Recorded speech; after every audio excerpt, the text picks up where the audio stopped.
popcorn hotels. Talk a little bit about that. Are they your competition a little bit, or no? I mean, you're just you just want the people to stay in the community. So the part of the process is the venue matching is usually the #1 priority. Yeah. So when you have an opportunity to bring an event, you have to find a venue partner, because without a venue, the tournament can't come here. Yeah. So that's usually the first step in working out the deal points for that, as far as Visit Tri-Valley, the venue, and the event organizers.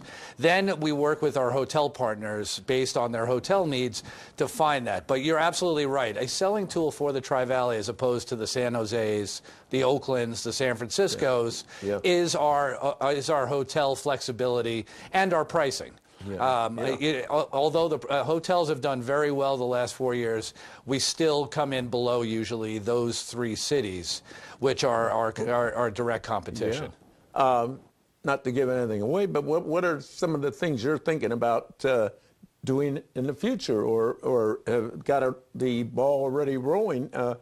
Some venues or some sporting events that maybe international or local. What are some of the things you got on the drawing board? Right. Well, so it's an ever fluid list of events. Yeah. Of with medium and somewhat cold, and you talk to people. Yeah. A lot of these events, believe it or not, from the first time you shake somebody's hand to when they come actually on site, is upwards of a year or more. Yeah. Okay. Because there's a lot of different details, and there's a lot of they booked this many years out. Yeah. But we have a lot of great events coming up in the near future, from conventional events like large basketball tournaments that are going to take 10 to 12 courts within the Tri-Valley, to Quidditch, which is an actual sport based on the Harry Potter movies. Yeah, wow. So we run the gamut, and we're also doing robotics. We have a robot battle competition at the Alameda County Fairgrounds coming up, which brings in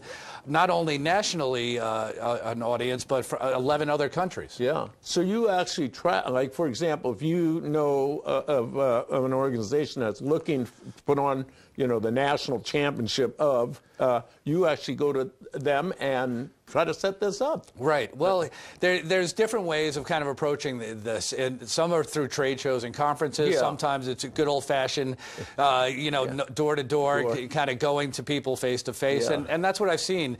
I've been doing this for about 15, 20 years, and with all the technology and whatnot, the ultimate sale usually comes down to somebody trusting you as an event organizer, and that you're going to do right by their event. So it's still got that old school flair, even with all the technology bases going. Well, talk a little bit about the fun part. I mean, you get a chance. Now, have there been some things that have just exploded on you that really all started out as a little venue and then exploded, and really you've kind of been your baby and growing this thing? Talk a little bit. Well, I would think the World Series was pretty good. The World Series is definitely one of those things that it keeps kind of progressively getting bigger. Yeah. I would say that as far as kind of starting small and getting bigger, it's the kind of events that we take on. Yeah. Our let's say in the dream world, what kind of a event would you like to see come to the Tri-Valley? If you had, your X amount of dollars, whatever, what event would you like to see come here? Wow, that's a great question. I love events that just bring in a lot of people and bring in a lot of buzz and excitement. Yeah. So I would say something along the lines of probably like an Olympic qualifier. Yeah. We've kicked around the idea of having a large soccer festival that encompasses all the cities and uses all the soccer clubs and has this big kind of festival atmosphere. And also maybe bringing in a corporate Olympics. Wow. Where we kind of have an Olympic-style type weekend event where we bring in corporations and they compete. Yeah. So kind of having a festival, and kind of building that up from the ground up would probably be one of my, if I had to look at my wish list, that would be right at the top, those things. this has been interesting because you know, now when I see these things happen, I can say, well, I interviewed the guy where they started, and Todd, this has been fun, and you know, and let's do this maybe after one of those events, okay, in a year from now, and see how it's going. And yeah, this is all about the Tri-Valley and combining the economic growth and the sports. So good luck, and keep go out there, keep bringing people in to the Tri-Valley on these sporting events. Huh? I'm going to do my best, George. Okay, and that'll do it for this edition of Let's Talk Sports. This is Dr. B saying hope for the best, expect the worst, and be nice to someone tomorrow. We'll see you right here again.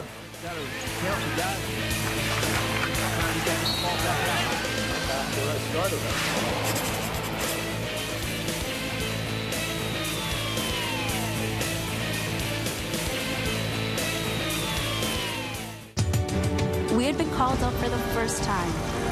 Wildfires were getting close to homes. At that moment, I got my first taste of just how important the Guard is.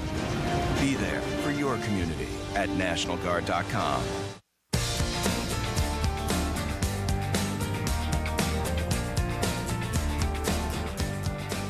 The Alameda County District Attorney's Office is thankful to TV30 for bringing important information to our community. We appreciate having the TV station here that focuses on the events and issues that affect the quality of life here in the Tri-Valley area. TV30 has aired presentations and alerts on important issues that help protect our residents.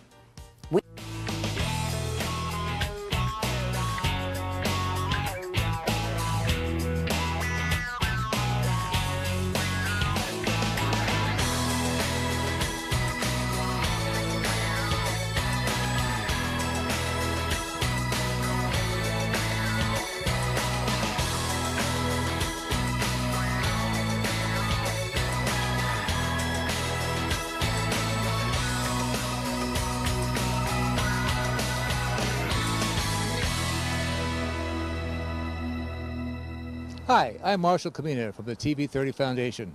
Welcome to this edition of About the Tri-Valley. We're here on location today at the Pleasanton Museum on Main. To have with me the Executive Director of the entire operation, Jim Demersman. Jim, thank you so much for hosting this. And could you tell us a little bit about yourself? Sure, Marshall. Welcome, first of all. I'm glad that you're here. I'm the Executive Director. I've been here for about 8 years. And so I oversee the operation of the museum and what we do here. It's been in here in the community in downtown Pleasanton since 1984 in this great historic building that was originally built in 1914 as our town hall. So we do a lot in a very little space. I understand you have some interesting people for us to meet. We do. We get a chance to meet our Director of Education, Sarah Schaefer, and then our curator, Ken McLennan. And Ken is probably waiting for us inside. Let's go in. Here we go.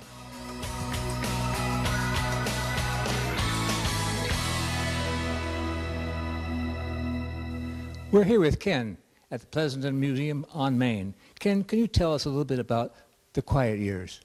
Yes. Well, after that early bustle of incorporation and starting to get things, moving,